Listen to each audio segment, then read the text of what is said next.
Congratulations on choosing the new Micra. Let me take you through some of the controls of the new car. Okay, so starting inside the door of the car, got all the window controls here. This button here is for locking the controls of the other windows. This one here is for locking the doors from the outside. The mirror controls are here, and this is for your left and right mirrors. And you also have another button here to bring the mirrors in manually. So on the bottom edge of the dashboard, you'll find the bonnet release and fuel release for the fuel cap. This button here is for the angle of your headlights. So 0 for normal driving, 1 if you have a lot of passengers, 2 passengers and luggage, and 3 if you had a trailer. This button here with the lane markings on the Micra will activate the lane departure intervention to prevent you from accidentally gliding over the white lines. The button with the auto off, that is for your start-stop technology. So if you do wish to turn that off, you can do. These buttons here are for the light within the dashboard, so you can turn them up and down. And you also have your trip reset for if you want to measure your journeys. On the steering column, we have the windscreen wiper lever. So one push up is a wipe, one push down gives you the automatic settings. All the way down would be a manual windscreen wipers. This collar here is for the sensitivity of the automatic setting, and this end piece is for the rear wiper, intermittent and full, and to jet water on the windscreen, pull back, and for the rear windscreen, push forward. The lights on the other side also have an automatic setting. You can put them on side lights and main lights manually, but it's best to leave on automatic. This collar here is for your front and rear fog lights, so push forward for your front fog lights, pull back for your rear fog lights, and then you've got your flash and main beam. On the steering wheel, you have your speed limiter and cruise control buttons. The limiter works as you push this button here and press set on here. 20 miles an hour would come up on the display, so it stops you gradually creeping over the speed limit. This can be adjusted by pressing the plus or the minus buttons, and if you hold it, it will jump in 5 mile an hour intervals. The cruise control, obviously we can't really demonstrate in the showroom, but if you press the cruise control button and press set, so in a situation where you're on the motorway or dual carriageway, then you can set the speed at whatever you're doing, say 70 miles an hour, take your feet from the pedals and the car will stay at that speed.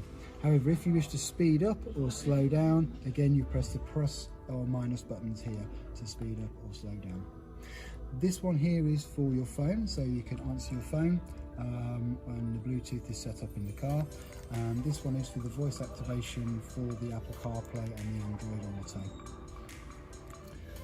On this side here, you have the controls for the middle screen, so you can scroll across to the different screens that the car can show you on the display. When you're in there, that will give you access to your settings. So if you see a menu you wish to go into, press OK. You can scroll down to clock, display settings, vehicle settings. But if we say display settings, as an example, choose the content selection, you can choose which screens the car will display for you. So you can personalise it to how you like it. This button here obviously brings you back out of the display, back to the original. A lot of people choose to have the digital speedometer there. And these buttons here will toggle through the tracks on your music or the radio stations. The volume control is also on the steering wheel. This will also control the music. You'll also control the sat nav if you catch it while she's talking, and also your phone calls. Working on the centre console, obviously handbrake, gear selector, and this car benefits from the intelligent key system, which has the start-stop button here. You have a 12-volt socket, a USB port. Here you've got your climate control, so obviously you've got the temperature control here, fan control there. So this button you can select the aircon on and off, and also you've got an automatic button which will turn the fan up and down automatically depending on how far from temperature you are. Front demister and rear demister. This button here, which is your selector, will go either eye level, eye level and feet, just feet and windscreen for a chilly morning, just windscreen. So that's that one. Moving up to here, you've got your menu button, which you've got 3 different menu screens on the car. Also you can customise that here. So if you want to add like another widget like this clock or the music one, or if you want to add a shortcut, you can choose what category it's from, i.e. the phone. So you could put your phone book onto this screen here. So now on that menu you would have your phone book installed there. Obviously that will show up once the phone's connected.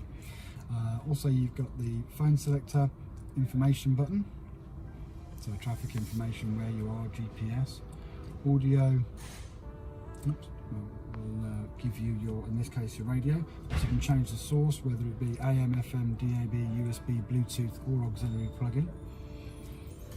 Also on the DAB menu you can select your stations, which you can scroll through as like so, and select your station. So if you select a station, you can then hold down a button to store it into the memory. And it's stored in memory. It's a menu. On your maps, you have your mapping on here. Turn the lights off. You've got you can put your home address in here. And you can type in your postcode and save that. You've got your points of interest there, so you can search for different things in different categories. For example, petrol station. Give you a list of the stations and you can select the one you want.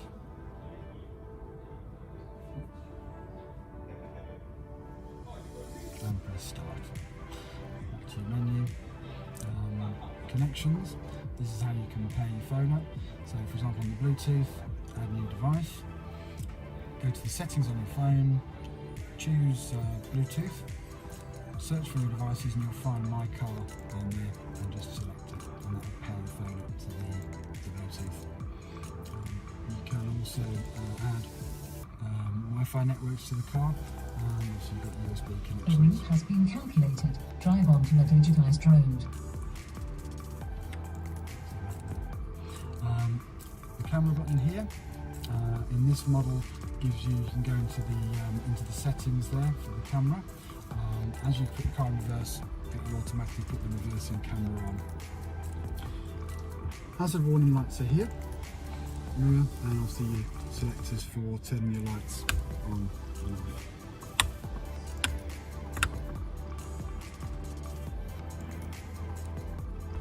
On the outside of the Micra, certain selected models have the keyless entry button here. So you press that to unlock the car and press it again to lock it. Going around to the back door,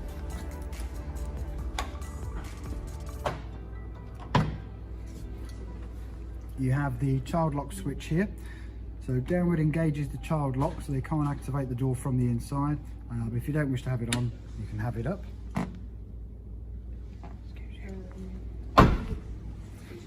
On the bumper, just below the badge, there's a little rubber button here to unlock the boot.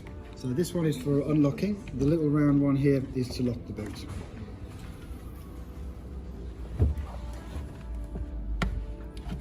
In the boot you have an air compressor for if you get punctures. So all you do is take this section out here, put it in the 12-volt socket within the car, and undo the cable from here. And put that on the tyre. Press the power button to increase the pressure of the tyre.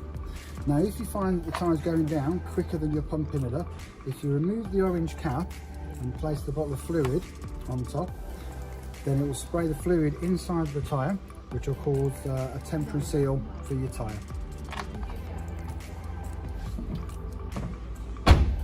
And the fuel cap is located on the passenger side. On the inside of the passenger side of the car, in the glove box you'll find the book pack, which has your getting started guide to the car, your service book, the instruction manual for the navigation, the main instruction manual for the car, and also you get your roadside assistance numbers on here as well. Also you have the locking wheel nut, which obviously you'll need to keep safe inside the car.